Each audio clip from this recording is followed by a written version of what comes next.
Em 2025, aconteceu uma coisa que, olhando de fora, parece que não deveria acontecer. Pela primeira vez, fecharam mais farmácias no Brasil do que abriram. Isso num setor que acabou de bater 220 bilhões de faturamento. E não foi no meio de uma recessão, nem no meio de uma pandemia. Foi justamente no mesmo ano em que o setor farmacêutico cresceu 12,7%, cerca de 4 vezes mais que o PIB do país.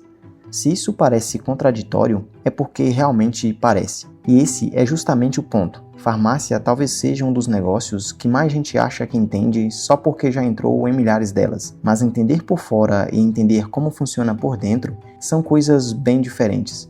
Você mora no país com mais farmácias por habitante entre os países desenvolvidos. A Organização Mundial da Saúde recomenda cerca de uma farmácia para cada 10 mil habitantes. A ideia desse número é simples: ter acesso a medicamento sem criar excesso de oferta a ponto de deixar o negócio inviável. Só que no Brasil esse número é outro. São 5,8 farmácias para cada 10 mil habitantes. Ou, em outras palavras, uma farmácia para cada 1.700 pessoas. E quando você para pensar, faz sentido. Tem farmácia no térreo do prédio ao lado, na esquina, no posto a 200 metros, no shopping, no supermercado e provavelmente tem outra sendo construída exatamente onde uma acabou de fechar. Só que aqui começa a parte curiosa. Mesmo com tudo isso, as farmácias continuam abrindo. Só em 2024 foram mais de 6.700 novas unidades no Brasil. Então surge uma pergunta meio óbvia. Por que alguém abriria uma farmácia no mercado que já tem quase 6 vezes mais oferta do que a OMS considera saudável? A resposta começa com uma ideia que parece muito lógica, mas engana muita gente.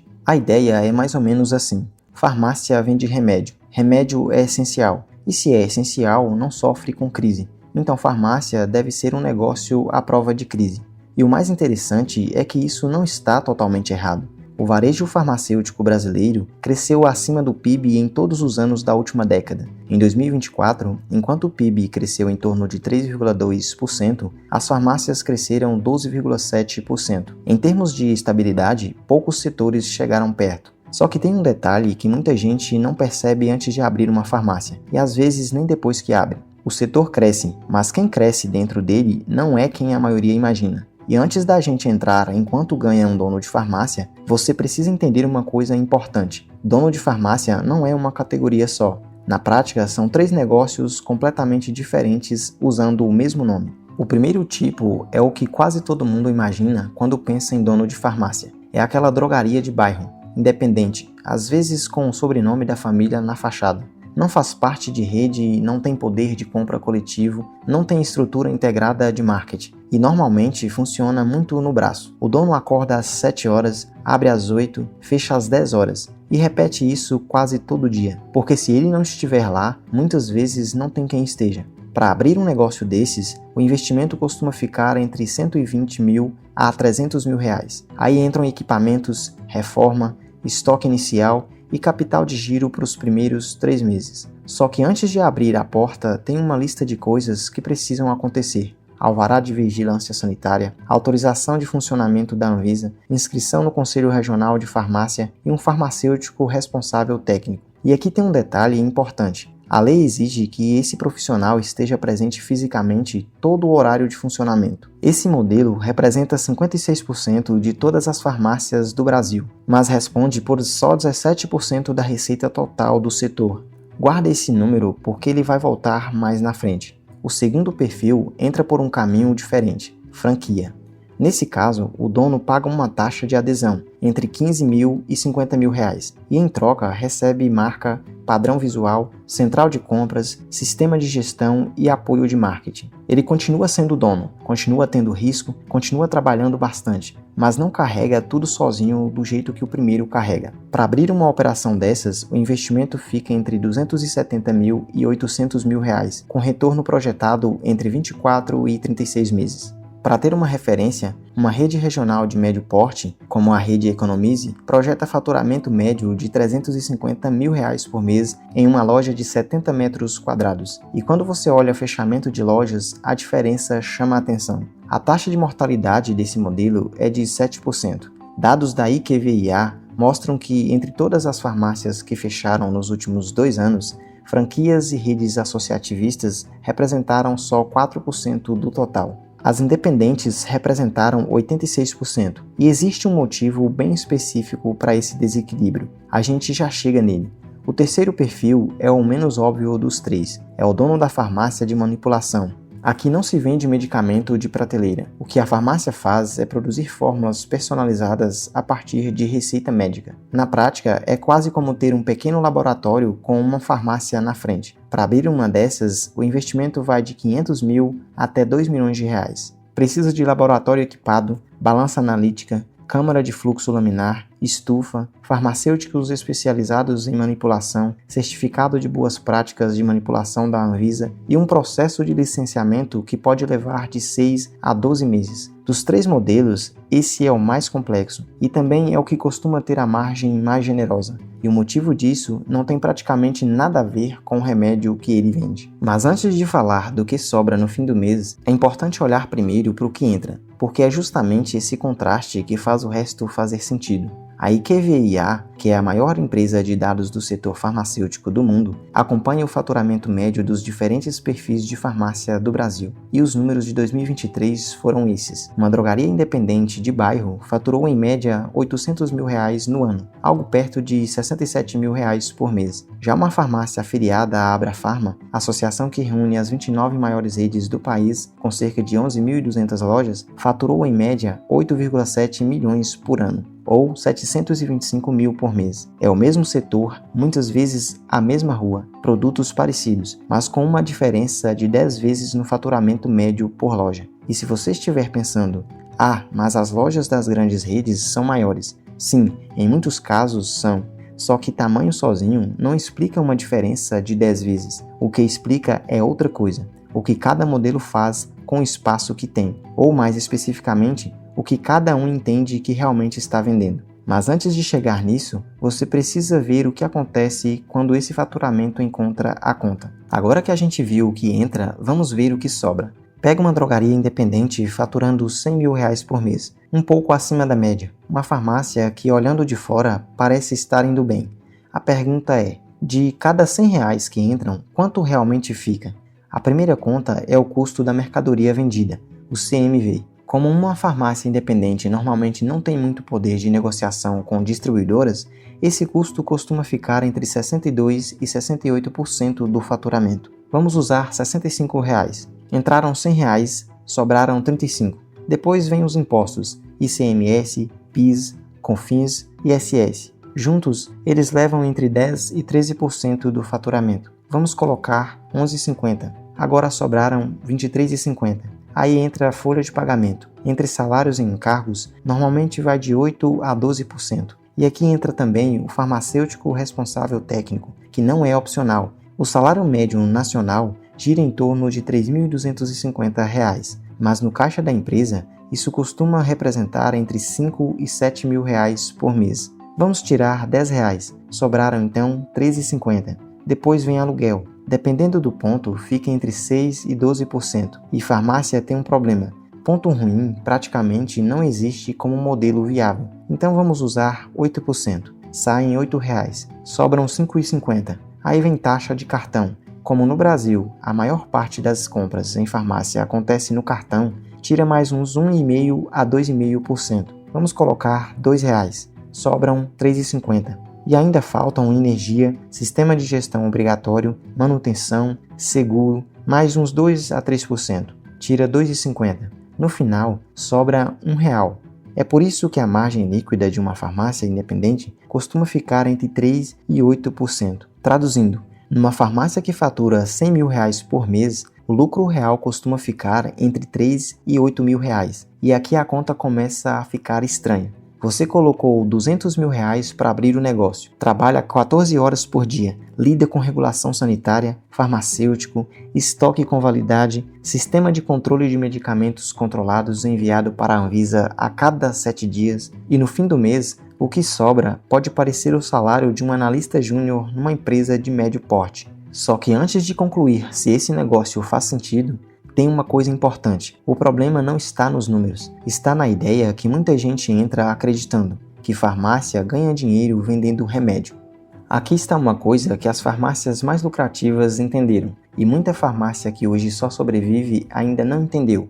Vender medicamento é muitas vezes o pior negócio dentro da própria farmácia. Não porque medicamento não vende, vende muito. Não porque falta demanda, tem mais demanda do que nunca. O problema é outro. O preço do medicamento é regulado pela CMED, a Câmara de Regulação do Mercado de Medicamentos. Existe um preço máximo ao consumidor que a farmácia não pode ultrapassar. E quando você olha a margem, o medicamento de referência, o de marca, costuma trabalhar entre 15% e 25% de margem bruta. Genérico chega a 35%. Parece razoável, até você olhar o que está na prateleira do lado. Um creme dermatológico de marca própria pode ter margem bruta entre 60% e 70%. Um suplemento de vitaminas, 50% a 60%. Um produto de perfumaria ou cosmético importado comprado direto do distribuidor, 40% a 55%. E aí algumas coisas começam a fazer sentido. As grandes redes da Abrafarma registraram um crescimento de 17% em higiene pessoal, perfumaria e cosméticos no primeiro semestre de 2024. Foi a categoria que mais cresceu, mais até que medicamentos, que cresceram 12,8%. Ou seja, o que dá mais dinheiro dentro de uma farmácia não é exatamente aquilo que está no nome da farmácia. A lógica dos operadores mais eficientes é simples. O remédio faz o cliente entrar. O que faz o caixa funcionar é tudo que está ao redor dele. Só que ainda tem uma camada que surpreende mais. Uma coisa que afeta silenciosamente a maior parte das farmácias e vai correndo margem meses após meses, sem o dono perceber. Agora entra uma parte que quase ninguém imagina quando pensa em farmácia. De cada 10 farmácias no Brasil, 9 pagam impostos de forma indevida. E até aí, sinceramente, não chega a ser tão chocante. O sistema tributário brasileiro é complicado para praticamente qualquer empresa. O que chama a atenção é o que acontece depois. Entre as farmácias que pagam errado, 73,4% estão pagando mais imposto do que deveriam. E a pergunta é, como alguém consegue pagar imposto a mais sem perceber? Porque a tributação de farmácia tem 2 mecanismos que funcionam quase ao contrário do que muita gente imagina. O primeiro é a substituição tributária do ICMS. Quando o medicamento chega na farmácia, o ICMS já veio recolhido antes, embutido no preço pago ao distribuidor. Ou seja, a farmácia não deveria recolher ICMS de novo na venda. Só que muitas operam como se fosse um varejo comum e acabam declarando e pagando ICMS na saída. Na prática, estão pagando de novo um imposto que já estava pago. O segundo ponto é o PIS e o COFINS monofásico. No caso dos medicamentos, esses tributos já estão recolhidos lá na origem pela indústria farmacêutica. Então a farmácia que compra aquele produto não deveria recolher PIS e COFINS sobre ele. Mas se o regime tributário não estiver adequado ou a contabilidade estiver configurada do jeito errado, acontece uma coisa curiosa. Ela paga de novo. O imposto já foi pago uma vez e a farmácia paga uma segunda. E ainda tem outro detalhe. Muita farmácia pequena escolhe o Simples Nacional porque parece o caminho mais simples, só que em muitos casos ele acaba sendo mais caro do que um lucro presumido bem estruturado, principalmente quando a farmácia vende muito produto com tributação monofásica, porque dentro do Simples você não consegue excluir esses produtos da base de cálculo. Para ter uma ideia do impacto disso, existe um caso documentado por especialistas do setor farmacêutico em São Paulo. Uma farmácia em Ribeirão Preto trocou o regime tributário sem mudar absolutamente nada na operação. Ela não vendeu mais, não cortou equipe, não reformou loja, só reorganizou a parte tributária e economizou o suficiente para abrir uma segunda unidade. Por isso que, em muitos casos, a maior alavanca de lucro de uma farmácia não está em vender mais, está em ter uma contabilidade especializada em varejo farmacêutico. Só que ainda falta uma peça. Porque se o problema fosse só imposto, qualquer dono resolveria isso contratando um contador melhor. Então continua faltando explicar uma coisa. Como existe uma diferença de 10 vezes no faturamento entre independentes e redes? E a resposta muda completamente a forma como você enxerga esse negócio. Até aqui a gente viu uma coisa estranha. A drogaria independente média fatura R$800 mil por ano, enquanto uma farmácia de rede fatura em média R$8,7 milhões. E não, essa diferença não acontece porque uma vende remédio e a outra não. É o mesmo produto. Também não é necessariamente localização, não é o tamanho e não é só tributação. A diferença está em outra coisa. Nos dois modelos existe um ativo que os dois têm acesso, mas que normalmente só um deles aprende a usar direito. O farmacêutico responsável técnico. A maioria dos donos de farmácia enxerga o responsável técnico como um custo obrigatório. É aquele salário que precisa pagar porque a lei exige.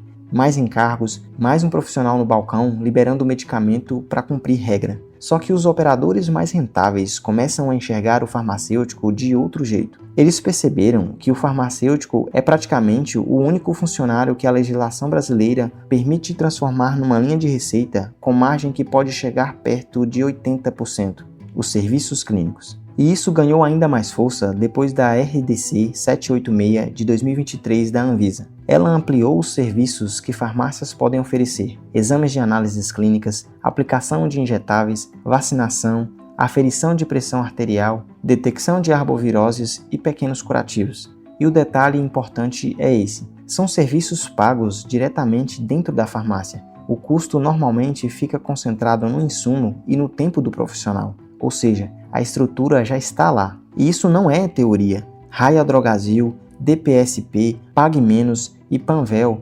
movimentaram juntas 1,24 bilhões de reais em serviços e produtos diferenciados em 12 meses. E essa categoria cresceu 24%, praticamente o dobro da velocidade dos medicamentos. Só que existe outro caminho para sair da guerra de preço completamente: a farmácia de manipulação. Pensa na diferença. Uma drogaria comum vende um medicamento com preço máximo definido pela CIMED e disputa cliente com outras 5 farmácias no mesmo quarteirão. Já a farmácia de manipulação vende outra fórmula que ninguém mais naquele bairro tem, porque ela foi prescrita por um médico específico, para um paciente específico, com uma dosagem específica, com um veículo específico. O cliente não abre o Google e compara preço. Na prática, não existe comparação direta. E o resultado aparece na margem. Enquanto a drogaria convencional costuma operar entre 3% e 8% de margem líquida, a farmácia de manipulação trabalha entre 15% e 25%. Em 2023, o setor faturou 11,3 bilhões de reais. Nos últimos 5 anos, cresceu mais de 17% acima do PIB. E cerca de 80% das farmácias de manipulação faturam até 1,5 milhões de reais por ano.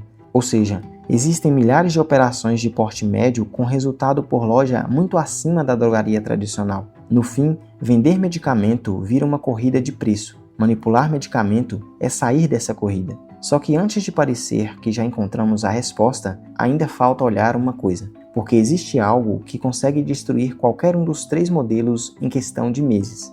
Agora vem a parte que quase ninguém considera quando pensa em abrir uma farmácia. Em 2025, pela primeira vez, o número de farmácias que fecharam no Brasil foi maior que o número de farmácias que abriram. Para cada 100 inauguradas, 14 encerraram as atividades. Nos 12 meses até novembro de 2025, foram 10.766 pontos de venda fechados, e desses, 94% eram independentes ou pequenas redes. E isso não aconteceu por acaso. Existe um padrão. As grandes redes costumam seguir uma estratégia relativamente conhecida quando entram em mercados novos. Elas identificam uma região onde já existe uma farmácia independente consolidada, abrem uma unidade próxima e começam a trabalhar com preços abaixo do mercado nos produtos de maior giro por um período que pode ir de 12 a 18 meses. O objetivo é ganhar cliente. E normalmente funciona. A farmácia independente não tem margem para acompanhar os preços e também não tem poder de compra suficiente para reduzir o CMV, o custo médio por venda. Então ela perde movimento. Para tentar sobreviver, aperta a margem